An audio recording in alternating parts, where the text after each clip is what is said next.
Secretary of War Pete Hegseth this morning, along with Chairman of the Joint Chiefs of Staff Dan Kane, tells everybody, don't worry, we've got all of this war with Iran squared away. We have all the cards, they have none. Our blockade is working, theirs isn't. So everything is going to work out fine. Don't you worry a little bit. That was the message. How far from reality is that? However, unfortunately, pretty far. And we're going to try to assess that today with our favorite guest of Daniel Davis Deep Dive, Larry Johnson, former CIA intel analyst and the king at sonar21.com and a son of the New American Revolution on Substack. We're going to be getting into that as well today. Larry, welcome back to the show as always. Yeah, it's good to be the king. It is. Long live the king. We'll say. God. This is a Yes Kings rally if we can do something like that. But listen, I just couldn't help but shake my head and listen with the confidence with which the Secretary of War was speaking today, and the certitude that the Chairman of the Joint Chiefs of Staff were talking. And if that's all I did, if all I did is sit there and listen to that conference today, I thought, man, this thing's practically wrapped up. I mean, we got maybe a week left of this, maybe another visit to Islamabad to give the final edict to the Iranians, and bam, this thing's going to be over because they got nothing. What do you think? Were you able to see that press conference? Fortunately, I missed it. But we're beginning to sound like, and maybe Gary can pull this up, the Black Knight from the Monty Python movie, the Holy Grail. Remember the Black Knight was the one who he first they cut off his arm, then they cut off his other arm, then they cut off both legs, and he still insisted, come on, I'm gonna bite you. Like they could still fight. That's sort of what the United States has become. We keep pretending that we're this massive military force. And yes, we can drop bombs with the best of them, but we dare not let any of our ships get close to the Iranian shore because they get shot at. And we can't really deploy troops on the ground. So we're in pretend mode. And here's Pete Hegseth. He's a live, what they call LARPing, live action role playing. That's what he's doing. Just give him an airsoft gun and make him think that he's really in charge. Well, for anybody who may not have seen it, you didn't, and yet you perfectly described what you saw. Let me show you this. This is not an AI video. We did not make this up so that he can say what we tell him to say. This is what he actually said, talking about how we are in charge and they can't do squat. This blockade, which the chairman will detail this morning, is the polite way that this can go. Your energy is not moving and will not move, and we can do this all day. You like to say publicly, Iran, that you control the Strait of Hormuz, but you don't have a navy or real domain awareness. You can't control anything. To be clear, threatening to shoot missiles and drones at ships, commercial ships that are lawfully transiting international waters, that is not control. That's piracy. That's terrorism. The United States Navy controls the traffic going in and out of the strait. And we're doing this blockade, performing it with less than 10% of America's naval power. Wait. What? Oh, sorry. There's a number of things here. Let's just jump into the first one here. But he's saying, you don't have a navy, not a real one anyway, so you don't control anything. When you look at the Strait of Hormuz and the ship traffic coming out since the 28th of February, do they really have the ability to are they in charge of anything in the strait? Yeah, well, if they weren't in charge and if they weren't controlling it, why would we be putting up a blockade? Huh? I mean, if we got full control, if we're the man, if we're in such great power, then why do we have to have a blockade? Because Iran doesn't have a navy, so they can't stop anybody, can they? Oh, yeah. There's that little problem of it's not just missiles, coastal defense, cruise missiles, close range ballistic missiles, underwater drones, on surface drones, aerial drones. They've got quite an arsenal that they can say, hey, if you come across this line, we're going to shoot you. what most of the world hasn't focused on is they've deployed the George H.W. Bush aircraft carrier. It's headed that way. More military force on scene, but it sailed across the Atlantic, and then it got there to the Straits of Gibraltar. It had to make a decision. Do we want to enter the Mediterranean and then go through the Suez Canal and then sail down the Red Sea with all of our might and our military power and our grandeur? No, let's take the long way. Let's go down the coast of Africa, because if we get in the Red Sea, we might get shot. So really, that's the display of the mighty power of the U.S. Navy. So yeah, Hegseth, God, he is like a caricature. It just, for some, if I was Princeton, I'd revoke his degree, because he's an embarrassment to Princeton. If that's the quality of students that you get with that kind of thought process, good Lord. It's disgraceful. The United States is we're also doing sort of pretend war. We're keeping our ships far enough offshore so we reduce the risk that they're going to get hit with one of those cruise missiles or one of those ballistic missiles and drones. We don't have enough ships to actually cover that broad area. And we keep warning ships, don't go that way or don't do this, but we haven't stopped a single one, not one. In part because they don't really have the ships with the helicopters in place that can go do that. They're threatening with destroyers. Well, destroyers have they have these missiles, and they've got a limited number of those. But the other thing he's forgetting is these ships are not self-sufficient. At some point, they have to go to port to refit, refuel. So we can't just keep them out there forever. And they're going to, so then it gets to the question, well, where do they go? Well, Diego Garcia is the only, it's the only berth in the ocean there for them. So yeah, this is going to turn into a fiasco. It remains to be seen if they're going to actually try to stop a Chinese ship.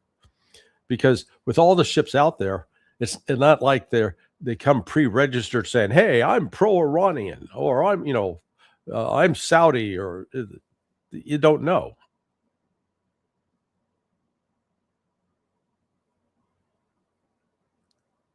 Hello, you still there? Sorry about that. Sorry. Yeah. So the question is, like you said, how long can we keep doing this?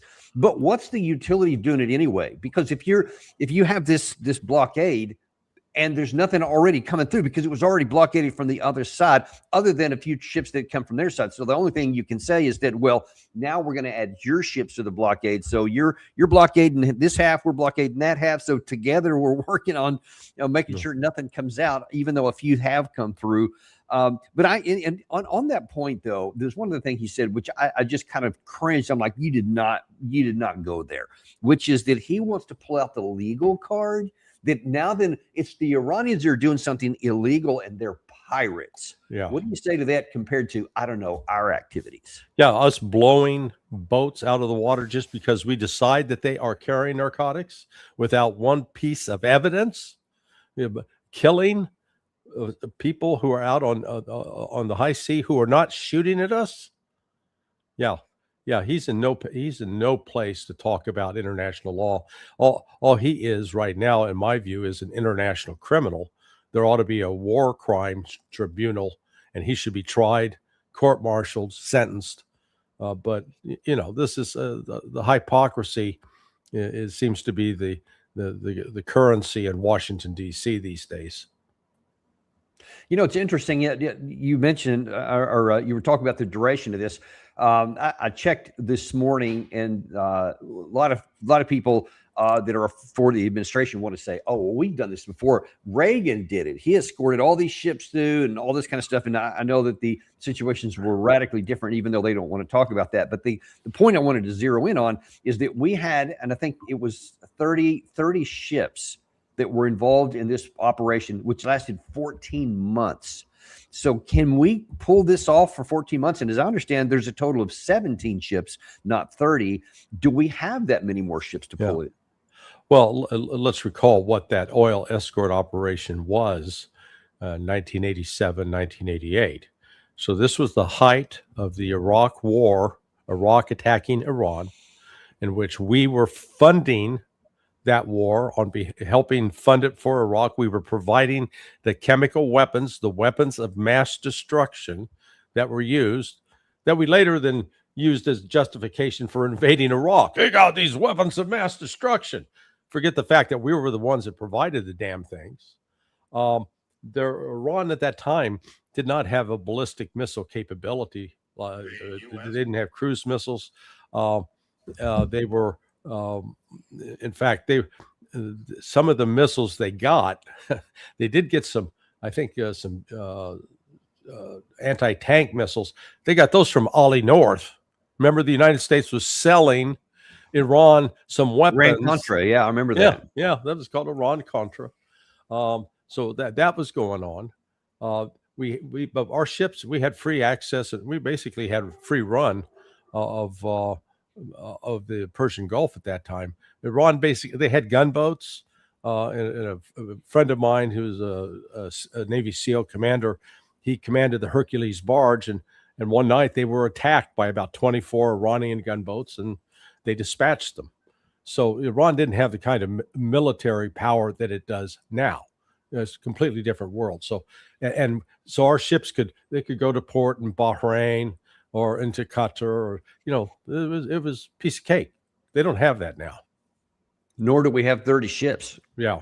That's another one of the problems. Now, it's interesting. You and I aren't the only ones that are seeing this. And I think this is probably more evidence of the diminishing respect of the United States. And I'm talking about among our allies. Here is Sean Bell on Sky News after he watched this press conference this morning and had this to say. Iran has attacked some shipping in there. Therefore, it has managed to put its foot on the throat of one of the key arterial routes. 20-25% of global energy goes through there. In a way, it feels quite bizarre that America's then claim, no, you don't control it, we control it. There's quite rightly, American blockade is incredibly impressive. That was what Admiral Kane was talking about. No other nation in the world could do it the way they are. But I'm not entirely clear how if you blockade a strait that's already closed, how that actually helps. I mean, yeah, logically. How does that help? Yeah, well, and particularly since the reason we're blockading it is we want to have it open. And you're going, this is like the corollary. So the Vietnam phrase says we got to save the village, we got to destroy it. Now we can add, the Iran war part of this, which is to open the strait, we have to blockade it. Good. Okay. Well, now it makes so much more sense. Yeah, So, right. so I mean, look, right there, it shows how ridiculous and poorly thought through this thing is. That they keep throwing. The original intent was all we got to do is kill the top leadership. We do this decapitation strike. The people are going to rise up and they're going to overthrow the government. That'll work. Then when that didn't work, you said, now what? We got to get the strait open, except, Trump's position on this has been, we really don't care. We don't get anything out of there. So, it doesn't matter to us, to insisting, okay, you Europeans, you got to go open the strait. Then Trump's Easter rant where, he's dropping F-bombs and calling them crazy. You got to open it now. And then now we're shutting it. We're blockading it. So, if you're some other country watching this, trying to figure out what the United States is doing, you'd be justifiably confused. And as we all are, and the whole issue, it's so ironic because it's also not contradictory. Because remember, in the first part of this, the first couple of weeks, when it was clear that it was going to be a big issue for the price of oil, et cetera, because there was so much oil not getting out, that President Trump and the administration had to say, all right, let's relieve some sanctions on Russia so they can get more oil onto the global market, keep that price at least under 100, and we'll release some sanctions. Oh, remember Besant coming out saying we're going to out jujitsu the Iranians by lowering the sanctions on them and allowing them to sell more oil, and tricks on them, because now then they're going to make, oh wait, they made more money. But remember, that was the point. Now then, we have said, all right, even that, we're going to close that off too. So how does that, I mean, in any jujitsu way, how does this end up getting the strait open and solving the problem that we tried to do in the opposite direction a few weeks ago? Yeah, not only does it not solve the problem, it actually exacerbates the situation. So when Iran put the hold on the chokehold on the strait following the attack on 28 February by the United States and Israel, you already had tankers, oil tankers that were sailing out of the Strait of Hormuz, and that had just left the day before. Those tankers don't travel fast, so at that point, the actual supply of oil, the amount of oil that was available, had not actually been cut. It was what Iran did was disrupt future flows of oil, and those tankers travel pretty slow. They can cover about 200 miles a day. So if you're sailing from the Strait of Hormuz, 3,000 miles to the east, to go to, say, Malaysia, Indonesia, Japan, maybe that's 4,000 miles. So that takes, let's say, 40 days. Gee, okay, where are we at now in this war? Let's see, 28 February, 31 days in March, that's 32. And now we're on day 16, 48 days. So we're coming right up on we're on the verge of being on the 8th week. That oil that was out there on the ocean already it's been arriving again during this entire, the last 7 weeks. And now starting on, let's say, Monday and going forward, the actual world supply of oil will be contracting dramatically to the tune of at least 20%. So that, and Larry, to put a finer point on that, let's see, let me get the exact place here. On the 20th of April, so that is 4 days from now, the final shipments that left the port right before this war started will arrive in Malaysia and Australia. And that's it. That's the last one. And none of that pipeline is being filled. So even if this thing gets over this weekend, miraculously, it won't. But even if it did, then because all these guys, after they unload, what are they going to do? They can't just do the normal thing and start coming back to get the next load. They're just sitting in a port somewhere. So if once you turn that on, it could take another 48 days before they get back somewhere and then get back to where they're going. So there's some real problems here. Yeah. So the actual shortages that were caused by shuttering the strait, the actual supply has not been felt until now, and now going forward, that pain is there. There will be actually there's no other supply out there that you can replace it with, and so what do these two knuckleheads, Trump and Besant, decide is a great idea? Oh, we're going to reimpose the sanctions on Russian oil to try to make it more difficult for people to get Russian oil, and do the same with the Iranian oil.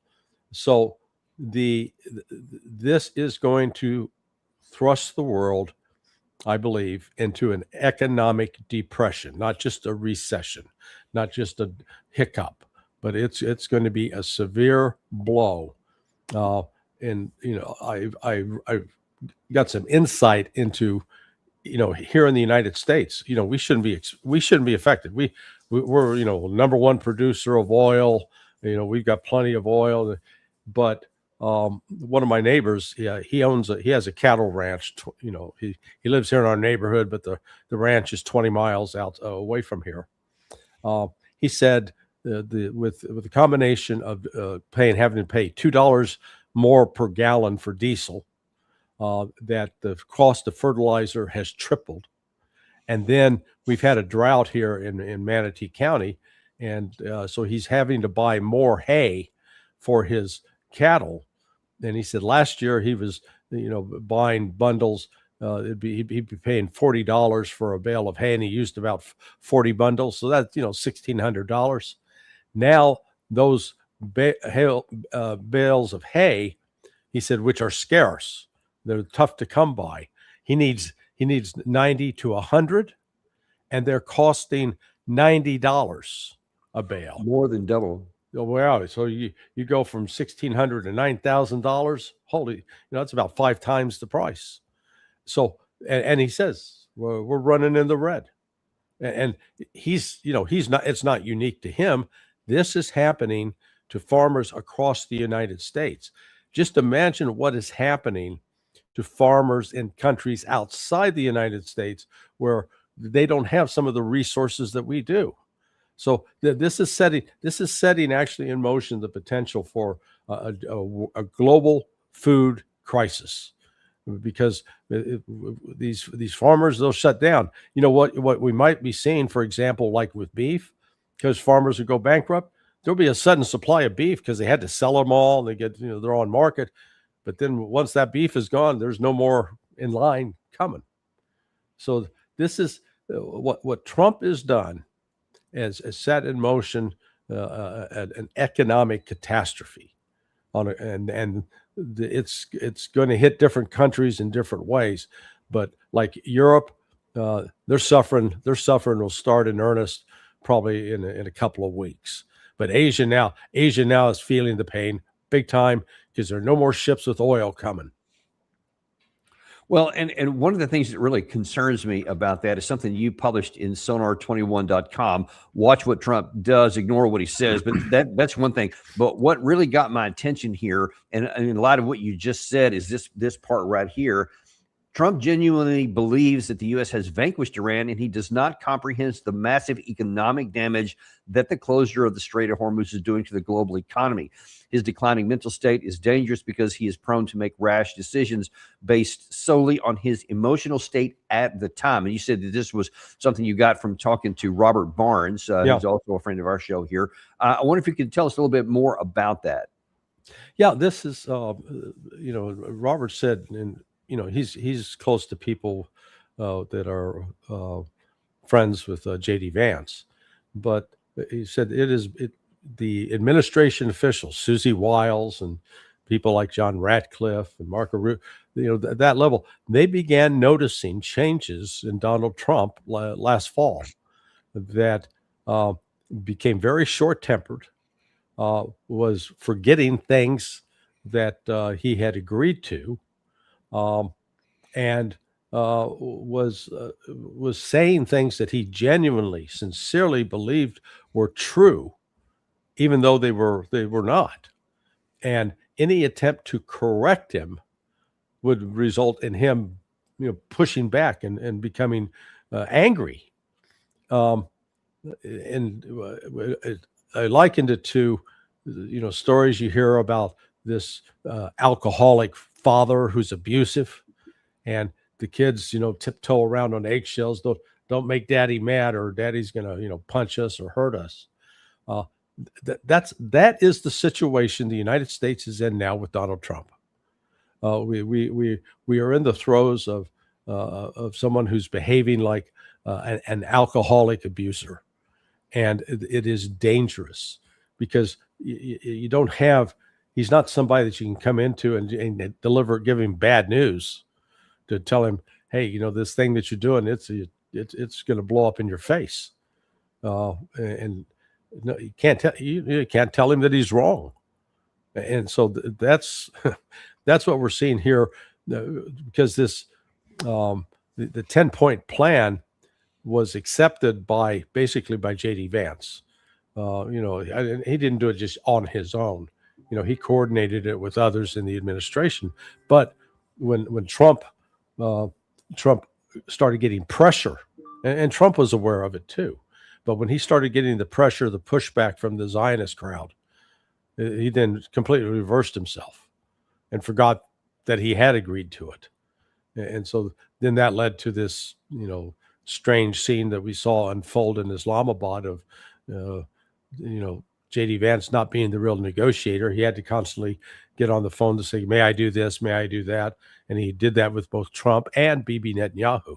Right.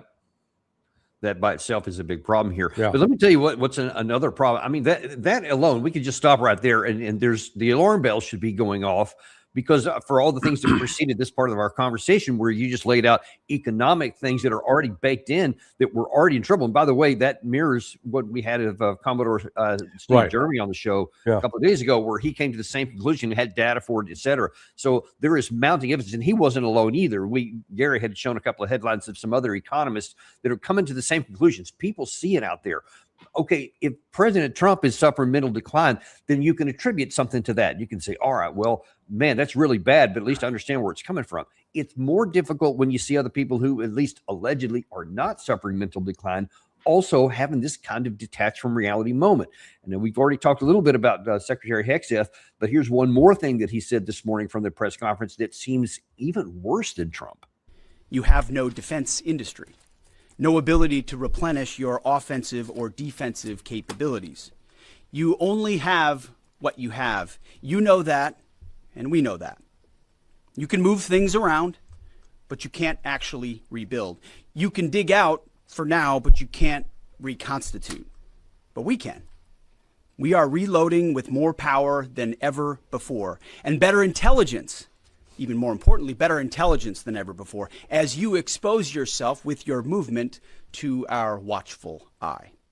To our watchful eye. That's prose is just annoys me, as you can tell. Now, I think one of the other things you wrote on Sonar 21 was that you expect that we're getting ready for some kind of a resumption of this war. And he kind of alluded to it right there by claiming, we're rebuilding, we're restocking, but you can't. So let me just ask you factually, is his comments about the Iranian side accurate? But basically, they're just a shell of a country, and they can just move around the rubble, and that's about it. So we don't have to worry about it. Yeah, no, it's the exact opposite. I've had friends in the military who are active duty who are aware of what's going on, and they're expressing great concern that China has provided Iran now with some additional capabilities that frankly were described as capabilities that we don't have, that Iran could use. And but apart from that, Iran's not the one that's run out of Patriot missiles. Iran is not the one that's run out of THAAD missiles. Iran is not the one who's exhausted its supply of Tomahawk missiles. And the same for JASSMs and JDAMs. That would be the United States. And despite all this, bravado expressed by Pete Hegseth, the fact is that there are limitations to what we can produce now, in part because of our dependency on China for rare earth minerals. And China's not they're being a little stingy with those right now, which is why we've got F-35s being delivered without the radar on the nose cone, because we don't have the magnets that are required for those radars to operate, because China has those and we don't. And so our solution is to put the plates from a dumbbell or from that you'd find at Gold's Gym, put those in the nose cone, about 40 to 60 pounds worth, to compensate for not having the radar there. Yeah, this is so, it's childish how he's approaching it and how he's talking about it, because the fact of the matter is the Israelis blew up one of a railroad, including a bridge, and the Iranians got it rebuilt in 2 days. So, they're not sitting around. And that, again, this kind of underestimation of the Iranians is why we've had such difficulty, because we were supposed to crush them in 3 days. And instead, here we are, we're ending the 7th week, getting ready to start week 8. And so that's a full 2 months. So, Gary, can you pull that headline back up, the one you just had there about locked and loaded? The second part of what Secretary Hegseth said there also bears some acknowledgement. Now, we are low in all those categories of weapons that you mentioned, whether it's the THAADs, the PAC-3s, the Tomahawks, the JASSMs, I think SM6s or something, SM3s. We're low on a lot of those, but we still have them. And we have definitely been rolling a lot of stuff. The data trackers are pretty clear on that. A lot of the transports have been coming in, certainly to restock. So he's probably telling the truth there. But the question is, even if we have reloaded and we are locked and loaded, and if he says to finish the job of destroying Iran's energy grid, tell us what you think is the likelihood that that will finally compel Iran through coercion to do what we want to do, to do what we want, which is open the Strait of Hormuz and give up all their nuclear reprocessed material and have zero enrichment. How close will they come to doing that if we do what he says here? Yeah, it would be totally ineffective. Number one, the Iranian power grid is not a centralized system dependent upon one or two nuclear power plants. It's actually highly decentralized.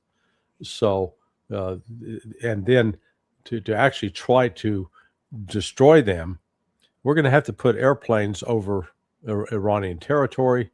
And what I am told now is Iran's air defense has been tremendously upgraded. And they are now in a position where they will be able to fairly easily shoot down our fourth generation fighters. So, we'll see things like, and even the F-35 will be quite vulnerable. So, this is, it's not this idea that you're locked and loaded with a limitless supply. No, it's just the opposite. We don't have a limitless supply. And the more the United States expends ordnance-wise on Iran, it drains resources from other commands. And Chinese are loving this because they've recognized the United States has been talking about attacking China for the last 5 years, and what better way to carry out a war than by having this proxy war where the United States suffers from attrition that they then no longer are able to use against China. I want to ask you something else too. Well, let's look actually before I even get to the next part here. Let's stay on this same topic here. So Hegseth says we're locked and loaded. We're ready to go. We come to the end of this, whether it's the formal end of the ceasefire, whether it gets extended or not, whatever point that the kinetics get turned back on. And let's just say that he does exactly what he says and he starts hitting all those targets. What will be the Iranian retaliation for that? Will they just absorb it and suck it down and then surrender, or will they do something different? Yeah, no, they've made it quite clear. They're going to, they will destroy the power grids, power systems in all the Gulf Arab nations and in Israel. And they'll make it impossible for the U.S. to, whatever presence it has at some of the bases that are still inhabited, they'll become uninhabitable. So Iran is, they're in a place where they still have some room to escalate. And we have limited options with respect to conventional escalation. Yeah, we have nuclear options, but then that opens up a whole nother dynamic because then China and Russia get involved. Well, so that would seem to be incredibly contradictory to our objective, which is to get the Strait opened up so that the flow of oil can go out. So if we take military action designed to compel compliance, but the reaction, the reasonable expectation of a reaction is going to be to harm the oil infrastructure of those very Gulf countries that we would need to get the flow back on, meaning they can't, even if you've got the Strait opened back up, which would then exacerbate every one of those economic issues you just raised a minute ago. So kind of seems like we shouldn't do that. Well, not only that, and Trump is pushing this nonsense that, hey, we got all this oil. Look at all these ships are coming to us. Okay, but the broader point is that 20% of what was out there on the market is no longer there. And so this now gets into just conventional basic economics of supply and demand. So now we've reduced the supply by 20%. And there's no other place. There's no other country that can just flip a switch and suddenly produce more to make up for that 20%. Well, and I wanted to bring that point up too, because this whole idea that there's all these empty ships that are racing to get here, it's not like we have extra oil to give. We already produce and sell about 10 million barrels per day, roughly speaking, of all different kinds of products. We can't just say, all right, you know what, let's make up for that 14. And instead of producing 10, let's produce 24. And let's get that, 10, 12, 14 million barrels a day out there. We don't have it. We're already selling at max capacity. Even if by a miracle we could produce somewhat more, we don't have the facilities. We don't have extra ports that can take extra tankers. We're already at near max capacity. So it's meaningless, and it doesn't change the dynamic on the global amount of oil. Well, and not only that, let's say, because these are not government-owned oil wells, so the government has not set the price. So the oil that comes out of a refinery as gasoline, and so let's say you got a ship from Japan that showed up, and they say, sorry, I can't. This has already been bought by Florida. They're paying $80 a barrel, and the Japanese say, tell you what, we'll give you 100. Hey, okay, the demand for oil is going to drive the price up here in the United States, because producers here, if they see that they can make more money elsewhere, they'll go make more money elsewhere. And that's why the full weight of this is not hit. What we do know is right now, as of yesterday, the oil off a tanker that pulled into Singapore, $210 a barrel, even though we're showing that the futures market is saying it's $90 or $95. But when you get that kind of gap between what people are actually paying for right now and then what they're going to pay for in 2 months, this disruption for right now to return, to have any hope of returning to the making up for that 20% loss, getting that back in the system, that would take, if everything stops today and we just go back to normal, it's still going to be 3 months minimum, 3 months. So yeah, and 3 months of shortages and high prices. And how much more damage could be done in the meantime. I got some breaking news here literally 1 minute ago. President Trump just posted this. He said, I had an excellent conversation with the highly respected President Joseph Aoun of Lebanon and Prime Minister Bibi Netanyahu. These two leaders have agreed that in order to achieve peace between their countries, they will formally begin a 10-day ceasefire at 5 p.m. Eastern time on Tuesday. Well, I guess that's today. On Tuesday, the two countries met for the first time in 34 years here in Washington, D.C. Rubio and I have directed Vice President J.D. Vance and Secretary of State Rubio, together with Chairman of the Joint Chiefs of Staff Raising Cain, to work with Israel and Lebanon to achieve a lasting peace. It has been my honor to solve 9 wars. He needs a Nobel Peace Prize big time quick across the world, and this would be my 10th. So, man, let's get her done. I didn't hear anything in this comment here about Hezbollah, however, and if they're the ones that are actually fighting. So what do you make of this? Yeah, no, this is part of the U.S. strategy. What they want to do is get the Lebanese fighting Hezbollah. That's all this is about.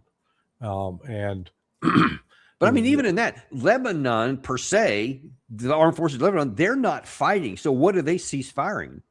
Yeah, well, yeah, this means Israel's going to stop bombing them for now. What? Okay, it could apply to them. Hopefully, it does. What most Americans don't understand. I bet you 95% of Americans would be unable to tell you, how long this war in Lebanon and who started it. So just a quick history dump.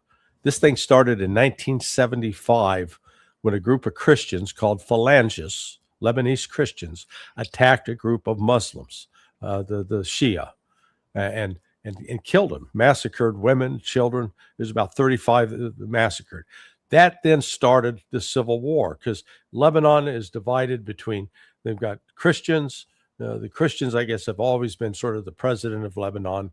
The Shia, they've been the poorest ones in the country. The Sunnis, and then also some Druze. And so you've had this sectarian strife. And that initial civil war that started in 75, the Israelis backed those Christians attacking the Muslims. that thing continued until 1990, 15 years. Yeah. So you've never really had a peaceful settlement. And, the 80s were particularly turbulent because you had the bombings of the U.S. Embassy, the attack on the Marines, killed 241. You had a number of Americans taken hostage.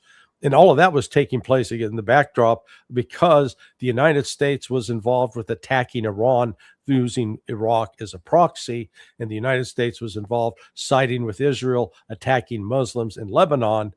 So we've been mucking around, meddling in that part of the world for quite a while. So now, here's another play where they're going to try to get the Lebanese government to attack Hezbollah.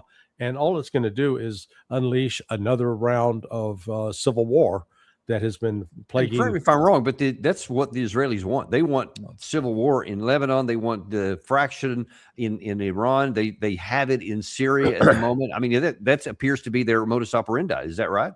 Yes. Yeah, exactly right. They're divide. They take divide and conquer as the heart of their strategy.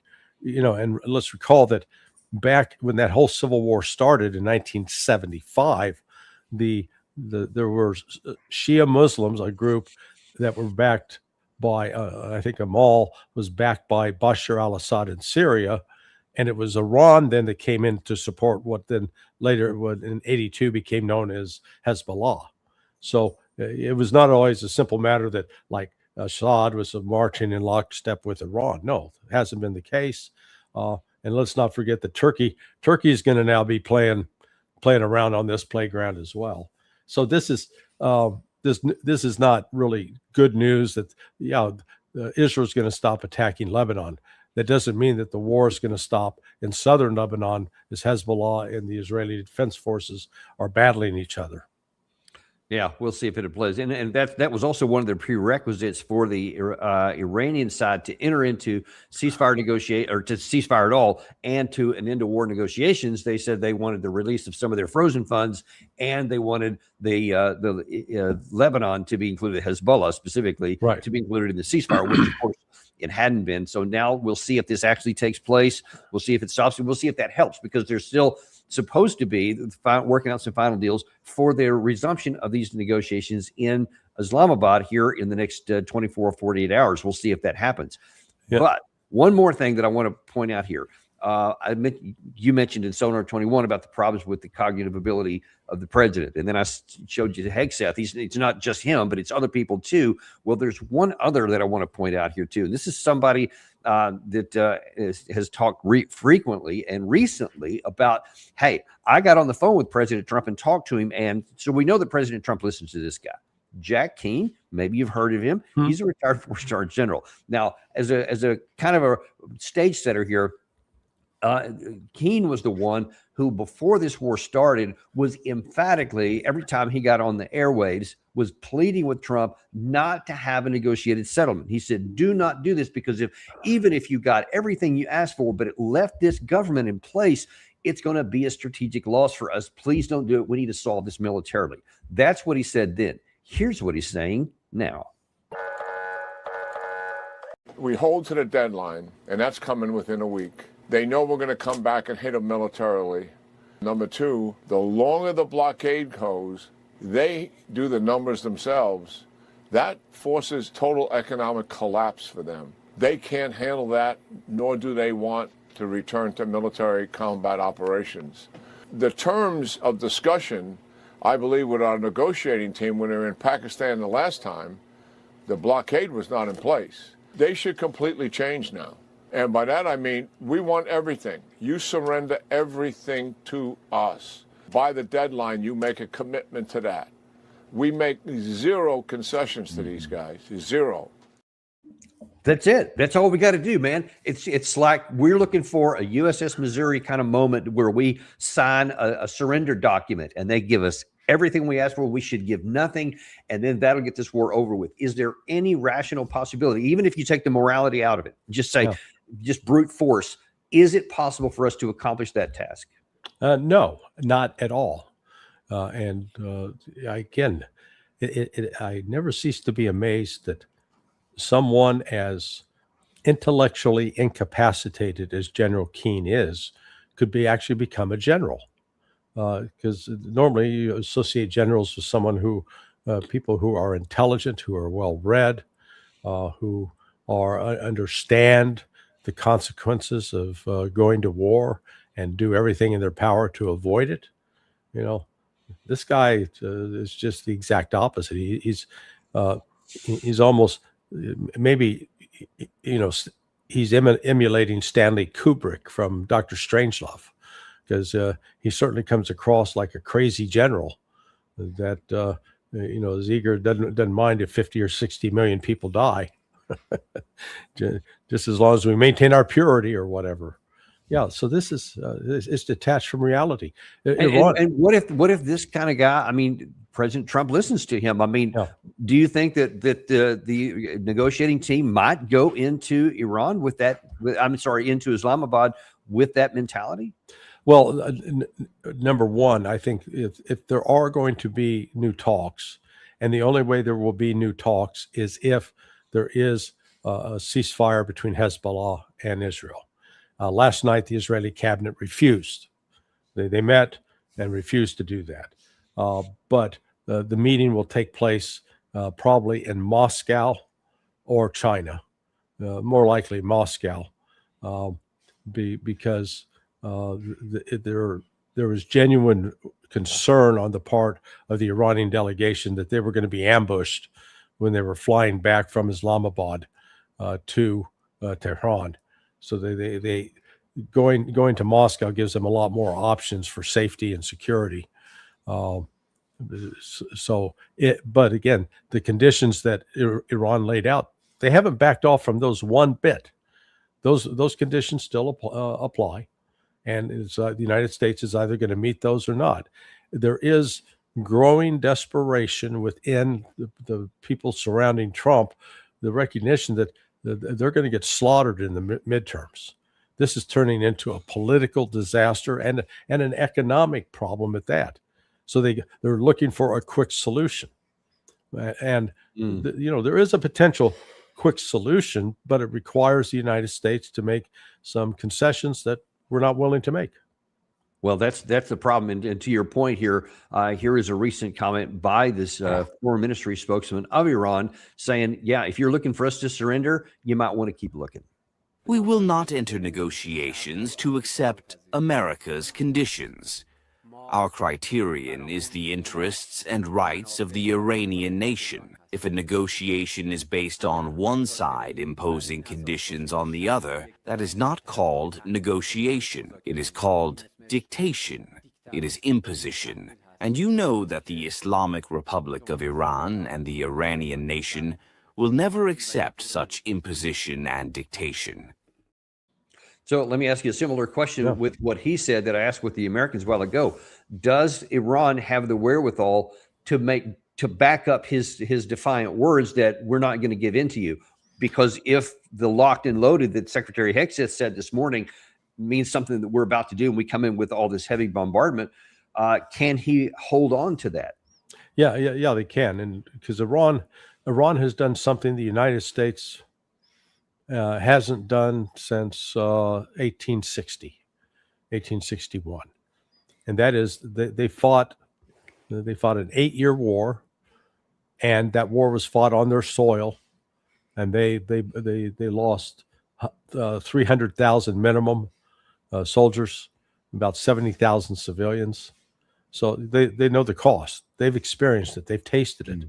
In fact, Mojtaba Khamenei, the new president, the new Ayatollah, the supreme leader, he's not the president, as a 17 and 18-year-old boy, he fought with the Iranian Revolutionary Guard Command and was in combat, fought in major battles. And in fact, in one of those battles, the attacking force was an Iranian proxy group. It was an actual army called the Mujahideen al-Haq, MEK.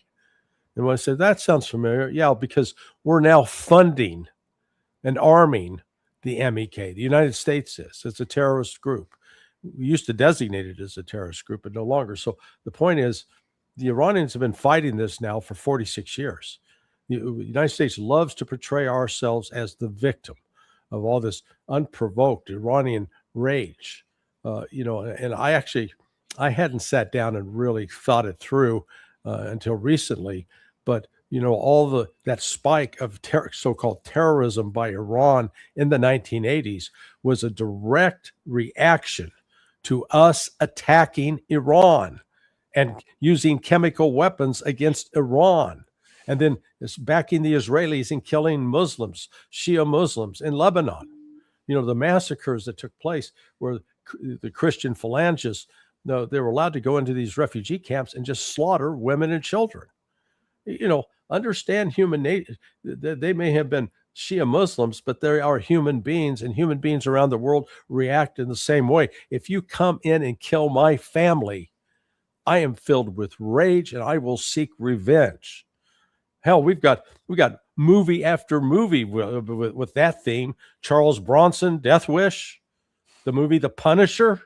All the bad guys. John Travolta's the head of the bad guys. They come kill the guy's family. Movie ends with John Travolta getting killed. So, Americans should understand this is why these people are fighting. They have been victims of U.S. imperialism, period. And there's nobody understands that better than we do. I mean, Pearl Harbor, remember the Maine, remember the Alamo. We got this 9/11. I mean, just you fill in the blank. We're no different than anybody else, and they remember those kinds of things.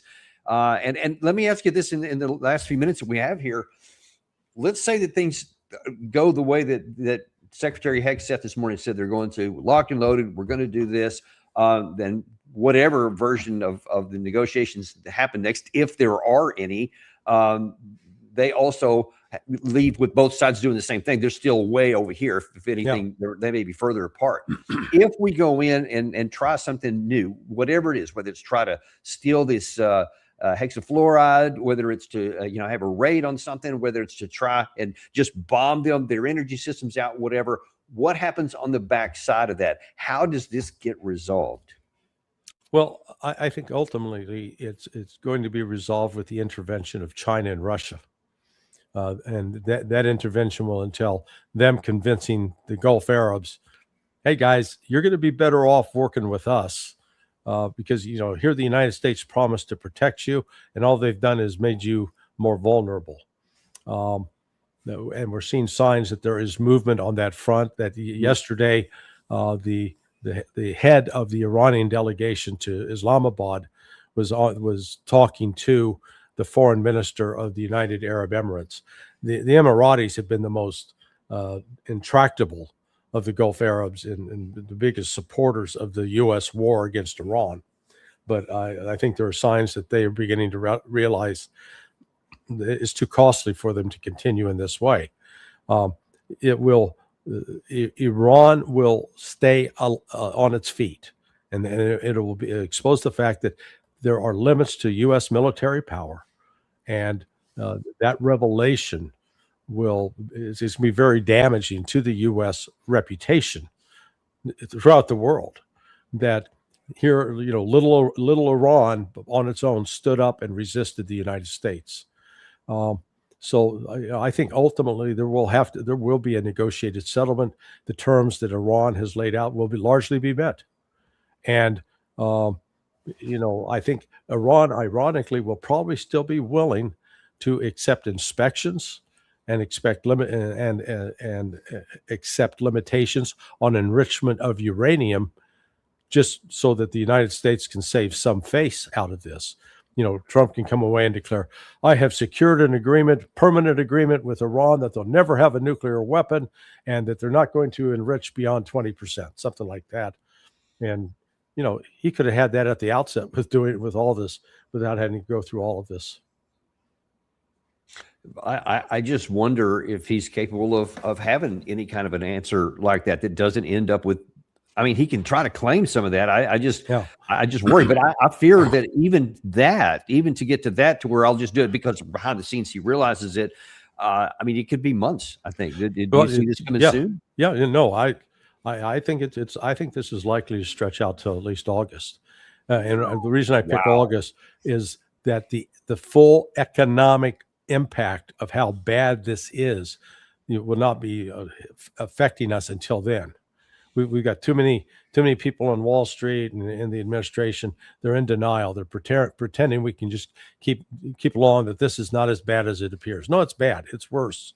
But I think it's going to be to August before we finally realize we've got to stop this. If Commodore Jeremy is right, and we have at the moment already baked in a global recession because of what's happened up to this point, for all the reasons you mentioned earlier in this very show here. If we get to August before the manifestation of those things starts to materialize, and now that even Trump realizes, all right, we're going to have to just do whatever to get this off the table, then according to what he suggested, we already have baked in a depression because you can't unwind a lot of that stuff. So this could be really perilous times. Yeah, I after watching Steve on your show, I sent him a note and said, "Man, that was great." He did some really solid analysis, and I think that chart he showed with linking GDP and energy and all together, and you throw one of those down, everything else is going to follow. It's not rocket science. Yeah, it is science, though, and that's the problem. It's not subject to emotion and your preferences. Yeah, exactly.